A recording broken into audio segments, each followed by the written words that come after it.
Assalamualaikum dan salam sejahtera. Saya Asim Hassan dan ini Awani Sarawak. Mari kita dengarkan apa yang kami bawakan untuk anda malam ni.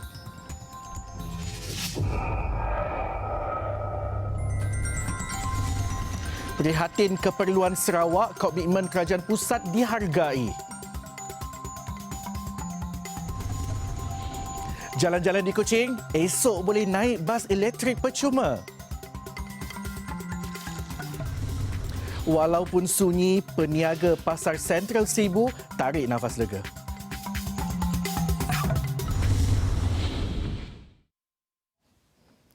Pentadbiran Kerajaan Perikatan Nasional baru berusia setahun. Dalam tempoh singkat ini, Kerajaan Persekutuan dilihat cukup mesra dan melayan keperluan Sarawak dan Sabah. Bagi Timbalan Ketua Menteri Datuk Amar Awang Tengah Ali Hassan, sikap yang ditunjukkan Perdana Menteri Tan Sri Muhyiddin Yassin akan memacu kemajuan bersama.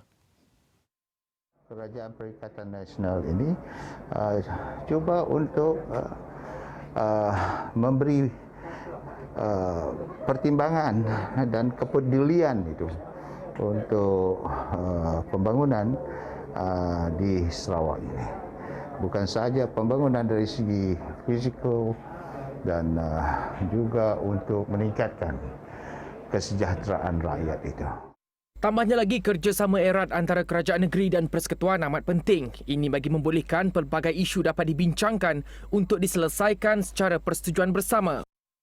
Mana-mana perkara yang perlu kita bincangkan berhubung kait dengan kepentingan dan hak kita, ianya juga telah pun dibawa kepada meja perundingan dengan secara yang baik dan untuk mencapai persefahaman untuk kita melihat apa juga kepentingan-kepentingan yang ada pada kita.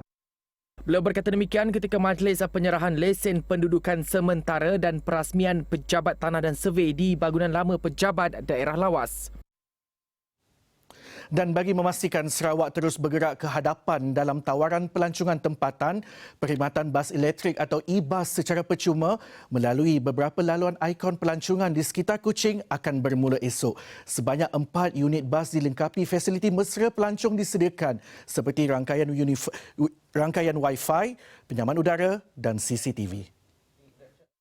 For a start, 4 units of new electric city bus to cover longer service from the original 26 bus stops to 54 bus stop loop from the Dewan Undangan Negeri Sarawak or the DUN right up to the Semangguk Wildlife Centre, which is one of the most popular visitors destination in Kuching. Tambah Karim, perkhidmatan ini juga mungkin akan diperluaskan di bandar lain seperti Miri, Sibu serta Bintulu bagi menyediakan alternatif pengangkutan hijau kepada pengguna. Sebelum ini kita mempunyai bas hidrogen. Kali ini bas elektrik juga telah dilancarkan. Perkhidmatan bas elektrik percuma yang pertama di negeri Sarawak ini terus membuktikan kerajaan negeri sangat prihatin kepada rakyatnya untuk memberikan kemudahan yang berkualiti tinggi.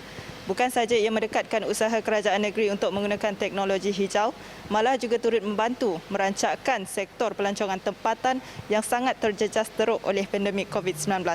Laporan Fadilah Sulaiman bersama juru kamera Muhammad Gusti untuk Awani Sarawak.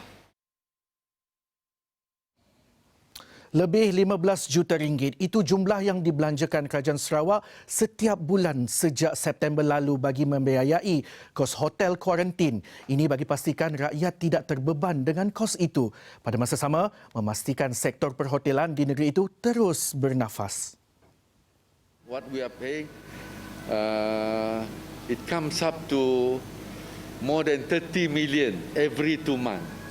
Initially we pay every 2 months, but now we are going to pay month to month, so it's going to be more than 15 million. It's more than 15 million per month just for payment to the hotels. And then all borne by the state government. No other state in Malaysia are doing this, So that reflects how concerned the state is in trying to protect Sarawakians from this disease. Yeah.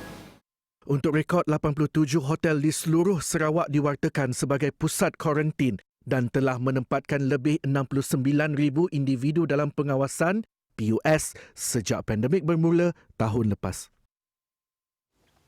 Dan ini perkembangan COVID-19 di Sarawak. 227 kes sembuh dicatatkan iaitu hampir 76% daripada jumlah keseluruhan kes positif COVID-19 di negeri itu. Satu perkembangan yang positif. Namun, kes baru juga harus diberi perhatian. 159 kes baru direkodkan di Sarawak dengan Sibu masih menjadi daerah tertinggi. Oleh itu, terus patuh SOP dan jangan lupa kita jaga kita. Sementara itu, penduduk daerah Limbang dan Lawas, fasa pertama program vaksinasi Zon Utara pada 6 dan 7 Mac ini. Bagi permulaan, ia hanya untuk petugas barisan hadapan. Belum mendaftar atau masih ragu-ragu, ini nasihat Timbalan Ketua Menteri Sarawak, Datuk Amar Awang Tengah Ali Hassan. Saya menyeru kepada semua untuk mendaftar sama melalui MySejahtera ataupun kita boleh buat pendaftaran secara manual. Untuk kita menerima vaccination. Mula-mula diorang sebelum diinjek atau nabas juga sebab macam-macam orang cakap. Ini itu macam-macam. Jadi kalau sudah masa injection itu, boleh betul sakit. Berasa lega lah. Sebab dah 3 minggu sudah tutup. Baru semalam dah dapat buka. Okey lah dapat buka. Dapat juga berniaga. Rasa gembira lah. Kemungkinan orang pelanggan-pelanggan belum tahu market buka lah. Mungkin dalam 1 minggu ini mungkinlah ada banyak orang berkunjung ke sini lagi. Sudah tentu lega selepas lebih 3 minggu ditutup. Itu tadi Nili Ibo, salah seorang peniaga di Pasar Sentral Sibu. Walaupun jumlah pengunjung tidak seperti yang diharapkan, sekurang-kurangnya ada mata pencarian. Bagi Sebai Sirin, seorang lagi peniaga di Pasar Sentral Sibu, setiap perniagaan ada naik dan turunnya. Apapun dia pasti, Sibu akan kembali sibuk dan perniagaannya akan bangkit. Macam kami orang tua tu, saya dapat kerja lain lagi lah. Mungkin saya menjaga macam tu lah, jual sayur, jual sedat cabai, kunyit, apa barang lah. Sekarang belum ada banyak lah, ada sikit-sikit lah. Ada seorang, 2 orang, belum lah baru buka. Belum banyak lah. Belum banyak. Kalau sudah lama-lama dunia daman tu baru banyak datang lah. Terus berwaspada walaupun perniagaan sudah dibuka seperti biasa. Doris Jabah memberitahu apa yang dilalui penduduk Sibu serba sedikit memberi pengajaran supaya lebih berhati-hati. Senang sikit ke kami. Bakal macam ini hari tidak banyak orang keluar, tidak macam dulu. Dulu tu banyak orang tadi belum berhenti lah, dia belum kena. Tapi sekarang banyak sudah kena, dia memang takut. Ibadah bagus sikit lah. Walaupun telah dibenarkan beroperasi, terdapat segelintir peniaga yang tidak menjalankan perniagaan atas faktor keselamatan. Sementara itu, bagi memastikan keselamatan pengunjung dan peniaga, tahap pematuhan SOP di Pasar Sentral Sibu terus dititik beratkan. Ini kerana daerah Sibu masih lagi zon merah dan masih lagi mencatatkan kes harian tertinggi COVID-19. Selain memastikan pengunjung mengimbas kod MySejahtera atau mencatat butiran peribadi, jumlah pengunjung juga dihadkan. Untuk orang awam yang akan mengunjung ke Sentral Market Sibu, perkara yang biasalah untuk memasuki Pasar Sentral untuk memakai scan MySejahtera dan tulis nama. Buat masa sekarang, pematuhan tu memang tak ada masalah. Tapi cuma Sentral Market akan bagi limit untuk masuk ke Pasar Sentral sini. Dia limit satu pintu 100 setengah. Satu pintu 100.5 and then ada 5 pintu untuk pemasukan Sentral Market Sibu. Pasar Sentral Sibu mula ditutup bermula 8 hingga 28 Februari lalu berikutan peningkatan kes COVID-19 yang dikesan di pasar berkenaan. Polisi skim pampasan tanah baru Sarawak akan dilaksanakan dalam rancangan Malaysia ke-12. Ia akan melibatkan pelaksanaan projek rakyat dan pembangunan infrastruktur selain pampasan tanah dibayar mengikut nilai pasaran. Dan untuk yang baru, kita tambah lagi spesifikasinya, tambah baik lagi spesifikasinya. Jadi, jalan-jalan raya harus berkurat, parit, bersimen, diadakan elektrisiti, bekalan air, dan kita tembok. Jadi, kosnya secara purata untuk satu lot secara purata dalam 100 lebih ribu satu lot. Itu semua ditanggung oleh kerajaan.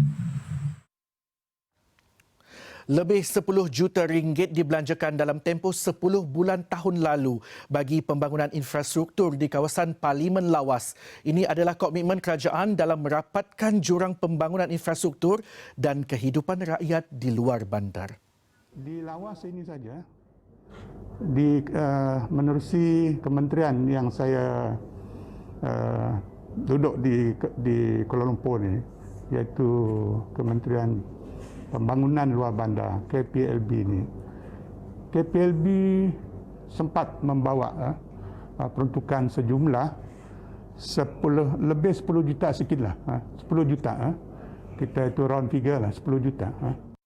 Ini merangkumi projek-projek jalan perhubungan desa, lampu jalan kampung, projek ameniti sosial, projek perumahan rakyat termiskin, projek desa lestari dan program peningkatan pendapatan. Pihaknya juga akan memastikan setiap perancangan projek di luar bandar dapat memberi impak menyeluruh kepada rakyat sewaktu pandemik COVID-19 melanda. 12 penerima di bawah pakej rangsangan ekonomi PRE bagi pekebun lada di Serian dan Bauk menerima voucher bantuan daripada Lembaga Lada Malaysia MPB. Bantuan itu bagi membantu usahawan kebun lada mengembangkan perusahaan dan sekaligus terlibat dalam sektor perladangan dan komoditi negara. Dengan bantuan ini saya dapat membeli peralatan untuk tanaman lada dan alat-alat pertanian lah, seperti cangkul, wheelbarrow macam itulah, dan juga baja dan dolomat serta racun lah. Bagi salah seorang penerima, dia berharap usaha ini dapat menggalakkan orang ramai menceburi bidang tanaman lada. Saya rasa sangat bersyukur kerana tahun ini diberi peluang lagi untuk mendapat